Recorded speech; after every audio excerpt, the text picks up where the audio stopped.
Chapter 3A, Sam. It was always a possibility, more like a likelihood, that Abby would find Dalen, try to kill him, die miserably. It was more of an obvious likelihood rather than, how you would say an outcome that she would want. It's not that he didn't believe she could. It's more of, I know Dalen by reputation. I think we all do at some point. Dalen is one of the most powerful vampires we know of. And the fact he hasn't come through Huntsman's Keep and destroyed us all, it's something about him that doesn't sit right with me. He's toying with us, it's obvious. He doesn't want to give Abby the answers, or if he does, he wants her to suffer for it. I don't know why, but Abby is doing this blindly, without realizing how much danger she's in. I trust her. Believe me, I do. She saved my life more times than I can count, but this is arrogant and reckless, at best. And blast I if I don't, then, well, what kind of a friend am I? Abby doesn't understand, or if she does, it doesn't make sense why she wouldn't. Abby doesn't know exactly what she's getting herself into. But I guess at the end of the day, it's her life, not mine. That's a terrible thing to say, I know, but it's the reality we live in nowadays. Hunters go missing from time to time, and we find their dead body a few months later. Yeah, I guess at the end of the day, there's not much you can say. Dalen is a hunter. More than that, he's a hunt's master. He never received that title, at least none that I'm aware of. But he has the prowess and the strength of a hunt's master. He's able to kill without a problem, and he has no reservation on killing Abby. That's the thing I'm concerned about. If he has the reservation to make up a meeting to meet with her, what is he planning? There's always something. There's nothing that is just that simple. I've come to know that from my life in the Hunter's Order.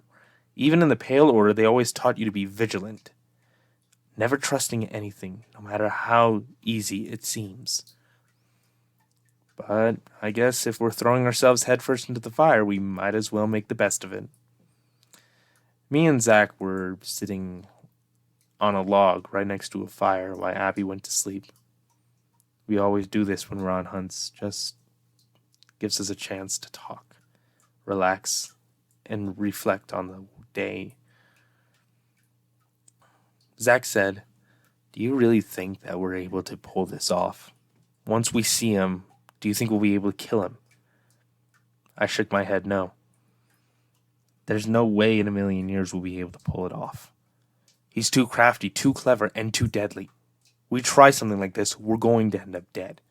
The best we can do is sabotage his plan, and then Max will lead the resistance to fight him and kill him.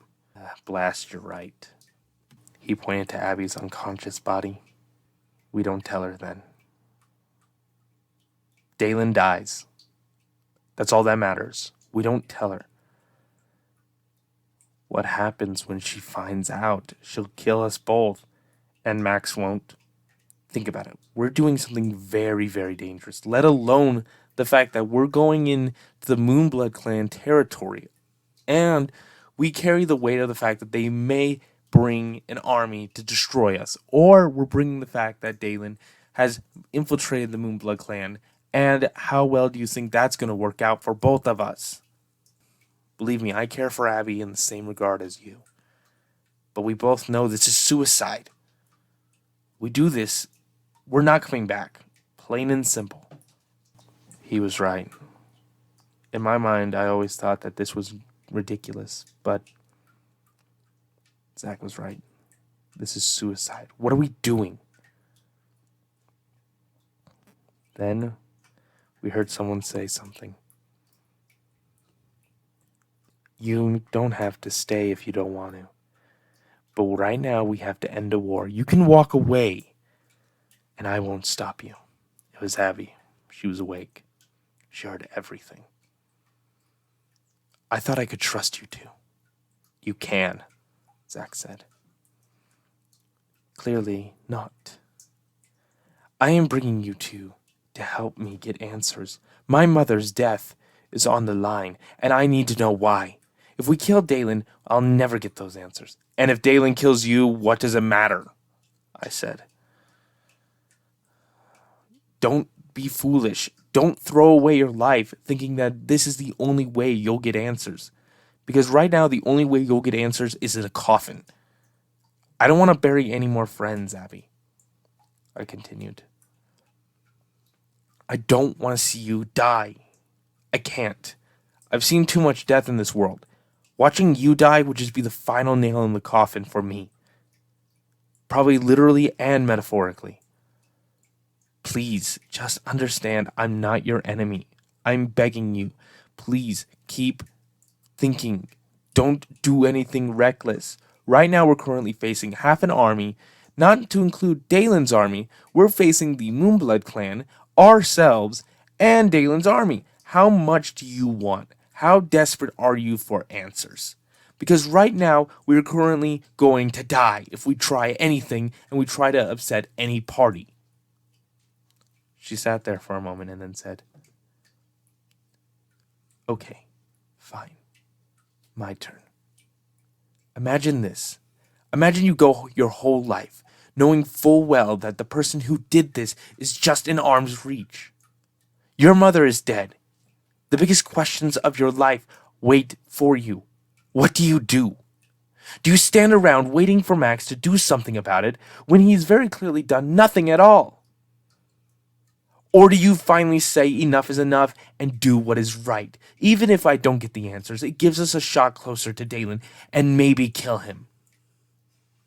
I don't know what else to say to convince you. Dalen is so close, and right now we're currently doing nothing about it other than sitting here and arguing. Abby, Zach said. Listen, we don't want to watch you get killed.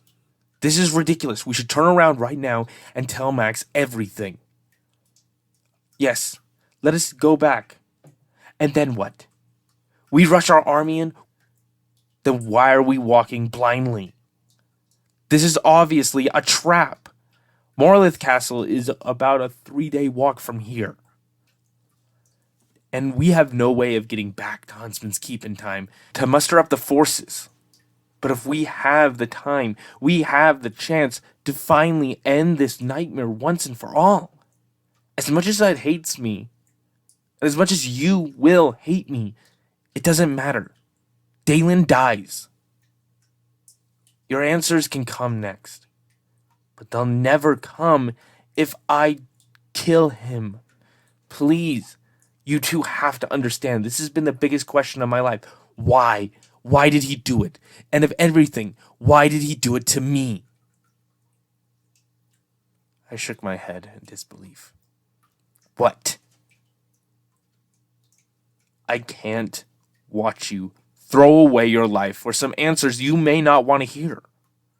I know that there are answers I don't want to know. But I'm going to get them, regardless of what you have to say. Now you two can walk right back to Huntsman's Keep right now, get the forces, and then come and try and kill Dalen. When you do, he'll probably be ready, and he'll butcher you all. That's how this works. This is a trap, and we all know it. So why risk springing it? Zach said. So that we can get information. Think about it. This isn't just for me getting answers. This is us knowing his strength, his forces. Everything we're doing is to try and get information. I wouldn't risk it if there was any other alternative. But right now, we only have this alternative. So unless you two have a better strategy of finding Dalen and getting answers out of him through interrogations, then be my guest. Let me know what you have to say. But right now, we don't have that luxury. We don't have that time. We don't have anything. The only thing we have is a chance to make this right. Fix a problem before it becomes a problem. Okay? I don't care.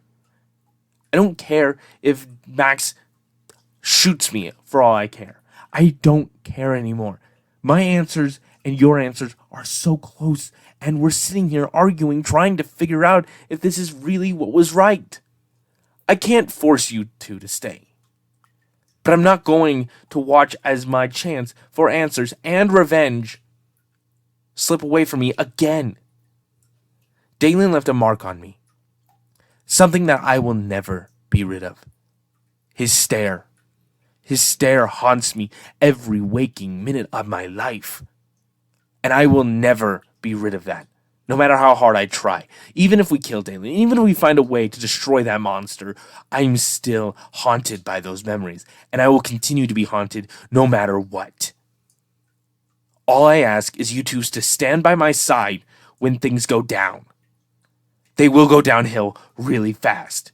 And we are the only three who can stop the coming war. Now, I ask you one more time. Are you with me? Give me your word and be honest. Because I'm not dealing with more lies. I nodded. I knew she was right. The war was going to get escalated quickly if we don't do something about it. Then Zach nodded. He said, if we get the answers you're looking for, I'm gutting that monster, regardless if they make sense. You get the answers, we kill him. End of discussion, okay? She nodded. Then said, I can't do this by myself. And to be fair, I'm afraid to. But with you two by my side, at least one good thing will come out of it. I said, what? If I go down, I'm bringing a few of you morons with me. We all laughed, and then we all went to bed, trying to comprehend what we were just saying. I didn't mean a word of it to Abby. It hurt so much to try to deny her her right to know the answers, to know what's going on. It hurt in more ways than I could even imagine. I hope one day she can forgive me for what I've done.